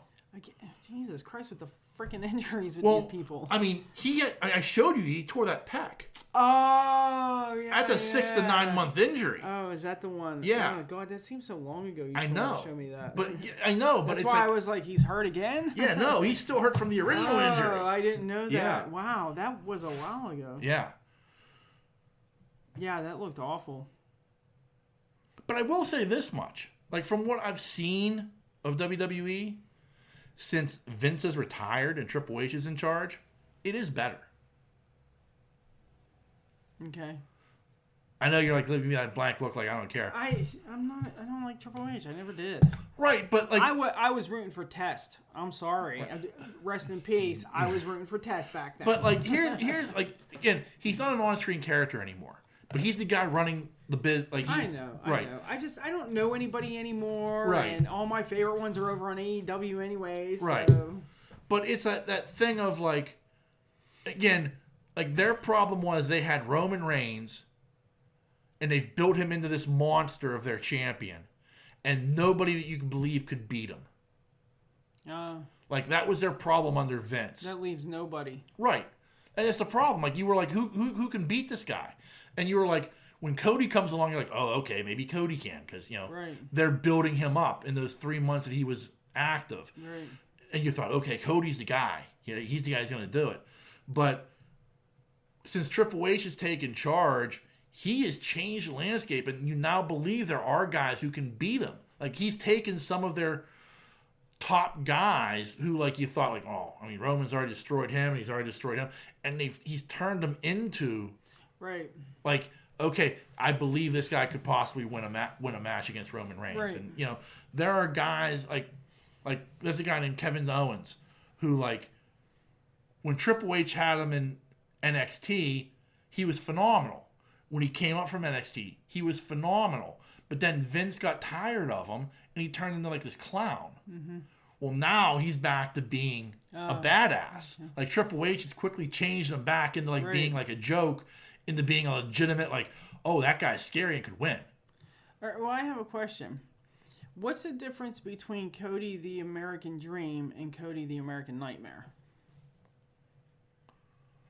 Well, Cody's never... He was only the American Dream for one night. Oh. Well, see, I don't follow Cody Rhodes like you do. So. Like, Dusty was the American Dream. Oh. Gotcha. Well, what's the brother? Dustin was the Natural. Oh. See, I never followed him either. Right. I mean, when he was in WWE, he was Gold Dust. Right. I remember that. Right. But when he was in WCW, like his initial run, he was the Natural. Dustin Rhodes. Like, he was like he had all the God-given gifts to be a great wrestler. And he honestly is, and he was. Always has been. But for whatever reason, he's never been given that opportunity to be the top guy. Right. And at this I mean, at 50-something, they're never going to... But it's a shame because, like, you look at his career and you look at, like, how good he is, and you're like, how did this guy never have a world title? Yeah. Ever. Yeah. In any promotion. Right. You know?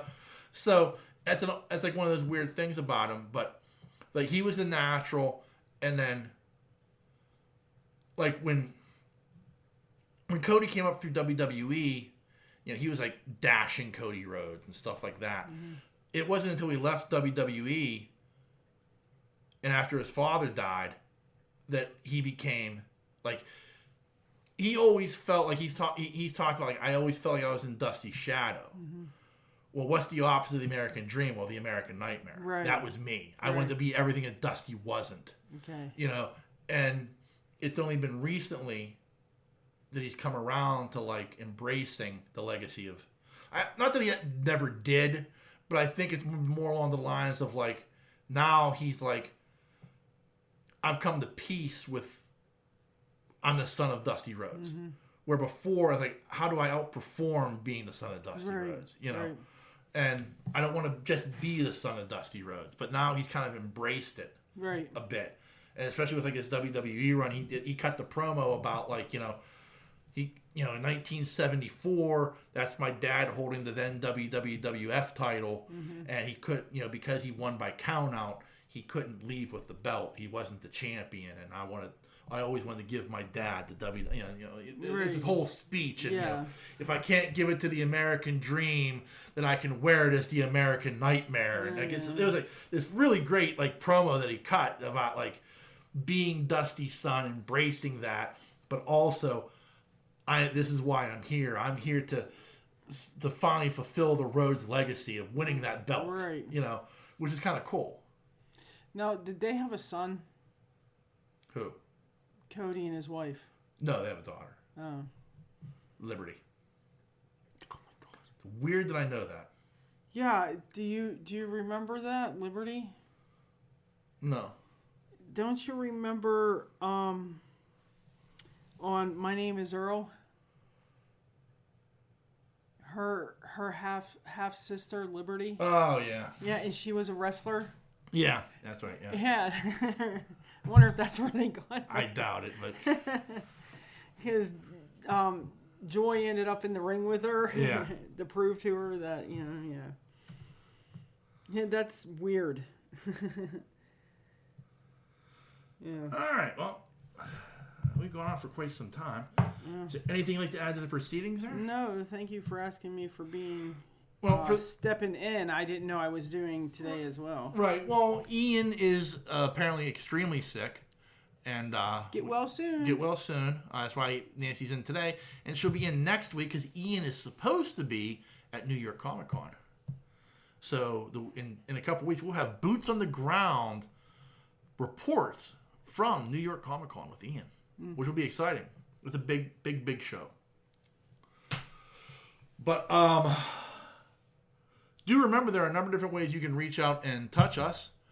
You can send us an email like Thad does each and every week, and we don't read it because it usually has nothing to do with the fucking show. That email address is pittsburghnerd@yahoo.com. Wait. You guys aren't doing the Halloween haunted house this year? Well, or did he finally give up on that? No, Thad will. He told me, I think tonight he was going to 100 Acres Manor. Okay. And so we will have our first haunted house report next week. So you'll have to read the email. Well, I don't have to, but like Thad does a very good job with the haunted house reports. Like Thad does a lot of bullshit for his own entertainment purposes, and I appreciate that. But he does take the Haunted House Report very, very seriously. Right, but how are you going to get it to them? Well, I'll read it on. You will read it, okay. I'll read an edited version of it because I'm sure at some point he'll like make some sort of like reference to somebody sticking a finger in his butt or something. Okay, you didn't have to go there, but well, that's what Thad will do. So I have no doubt. Yeah, probably his wife's half the time. Something tells me that there is a great deal of pegging going on in that relationship. Yes. Way to go, Thad. That email address is pittsburghnerd@yahoo.com. You can also find us on Facebook and Twitter. Just search Pittsburgh Nerd. We're very, very easy to find. And we are a member of a number of podcasting networks. You can find us on the Tangent Bound Network, the Weeby Geeks Network, and the Pod Breed Network. Just give them a Google search. You can find all the other great podcasts they have to offer. And lastly, as always, we want to thank you, dear listener, for checking us out each and every week. I can't thank you enough for that. And so on that note, the dreamer has awakened. See ya.